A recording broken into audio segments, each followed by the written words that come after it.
సర్లే, ఆఫీస్లో నాకు చాలా వర్క్ ఉంది, ఈవినింగ్ కాల్ చేస్తాను. బాయ్. ఎవరు ఫోన్ చేసింది? ఐశ్వర్య. ఏం జరిగింది?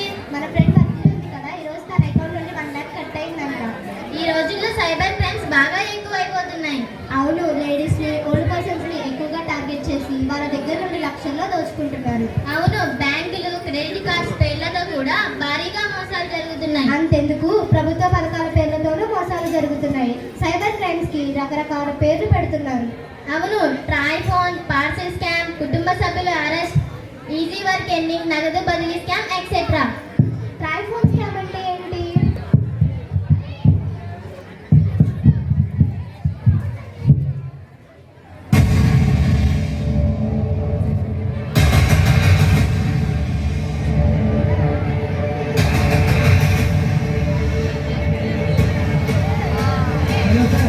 ఎవరు?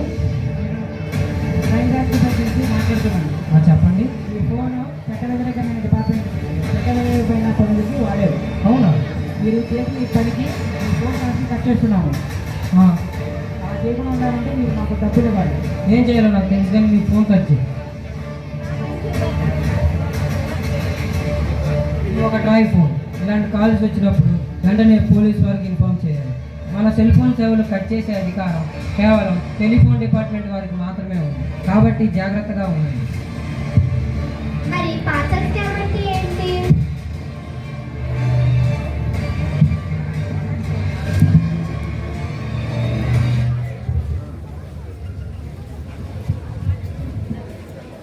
Hello sir. ఎవరు? మీ కస్టమర్ డిపార్ట్మెంట్ నుంచి మాట్లాడుతున్నాను. చెప్పండి. మీ పేరు మీద వచ్చిన పార్సిల్లో మత్తు పదార్థాలు ఉన్నట్టు మా కస్టమర్ ఆఫీసర్ గుర్తించడం అయినది. అవునా? మీరు ఈ కేసు నుంచి బయటపడాలంటే మాకు మనీ ఇవ్వాల్సి ఉంటుంది. సార్, సరే సార్. ఇది ఒక పార్సిల్ స్కామ్. ఇలాంటి కాల్స్ వచ్చినప్పుడు వెంటనే పోలీస్ వారికి ఇన్ఫార్మ్ చేయాలి. జాగ్రత్తగా ఉండండి. కుటుంబ సభ్యుల అరెస్ట్ అంటే ఏంటి? Hello madam. సార్ చెప్పండి. నేను సిపిని మాట్లాడుతున్నాను. ఓకే. మీ పేరు చంద్రిక కదా? అవునండి. మీ అబ్బాయి హాస్టల్లో బీటెక్ చదువుతాడు కదా? అవునండి. మీ అబ్బాయిని డ్రగ్స్ కేసులో అరెస్ట్ చేశాం. అవునా? మేము కనుక కేసు ఫైల్ చేస్తే మీ అబ్బాయి ఫ్యూచర్ స్పాయిల్ అవుతుంది. అవునండి. అలా చేయకూడదంటే మీరు మాకు మనీ ఇవ్వాల్సి ఉంటుంది. ఇస్తామండి. హలో కిరణ్, ఎక్కడున్నావు? నువ్వు సేఫ్గానే ఉన్నావు కదా? సరే. ఇది కూడా సైబర్ నేరగాళ్ళ పనే. ఇటువంటి కాల్స్ వస్తే రెస్పాండ్ అవ్వకూడదు. ఇటువంటి కాల్స్ వచ్చిన వెంటనే కుటుంబ సభ్యులకు కాల్ చేసి నిర్ధారించుకోవాలి. ఈజీ వర్క్ ఎర్నింగ్ అంటే ఏంటి? Hello madam. Hello sir. మేము ఎంఎన్సీ కంపెనీ నుంచి మాట్లాడుతున్నాము. చెప్పండి సార్. మీ పేరు ప్రశాంతి కదా? Yes, my name is Prashanthi. మీరు కంప్యూటర్ వాడటంలో మంచి ఎఫిషియెంట్ అంట కదా? ఎస్. మీలాంటి ఎక్స్పర్ట్ కోసమే మేము ఎదురు చూస్తున్నాము. మీరు పర్ డే 3 hours మా దగ్గర పనిచేస్తే 3000 ఇస్తాము. అలాగే సార్, మీరు ఇంతలా అడుగుతున్నారు కాబట్టి నేను మీ కంపెనీలో జాబ్ చేస్తాను.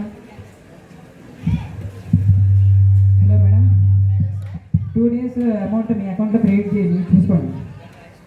Yes sir, amount credited. Hello madam. చెప్పండి సార్. లాస్ట్ వీక్ అమౌంట్ కూడా మీ అకౌంట్లో వేసి చెక్ చేసుకోండి. Yes sir, amount credited.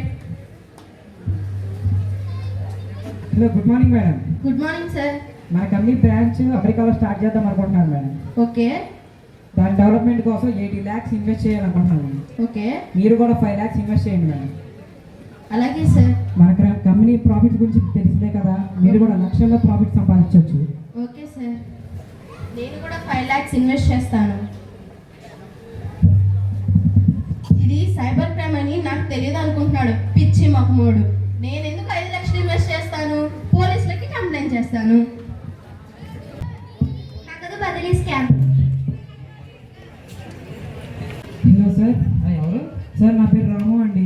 చెప్పండి. నేను మా అకౌంట్లో డబ్బులు అయిపోయి పొరపాటున మీ అకౌంట్లో వేసేసాను సార్. అయ్యో, మీ అకౌంట్లో కూడా డబ్బులు వచ్చినట్టు మెసేజ్ వచ్చి చూడండి సార్. రాలేదు సార్.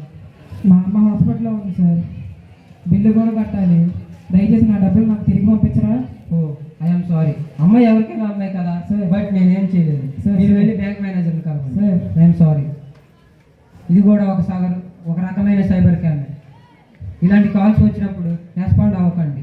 వెంటనే పోలీస్ వారికి కానీ బ్యాంక్ వారికి కానీ ఇన్ఫార్మ్ చేసి నిర్ధారించుకోండి. కాబట్టి జాగ్రత్తగా ఉండండి. అంతేకాకుండా మనం పెట్టే వాట్సాప్, ఇన్స్టా, ఫేస్బుక్లో మనం పెట్టే ప్రొఫైల్ పిక్స్ని మాఫింగ్ చేసి అవి చూపించి మనల్ని బ్లాక్మెయిల్ చేసి డబ్బులు దోచుకుంటున్నారు. సో మనం మొబైల్ ఫోన్ యూజ్ చేసేటప్పుడు చాలా కేర్ఫుల్గా ఉండాలి. అవును, మరి ఇలాంటి సైబర్ క్రైమ్స్ని ఎలా కంట్రోల్ చేయాలి? సైబర్ క్రైమ్స్ని కంట్రోల్ చేయడానికి చాలా మార్గాలు ఉన్నాయి.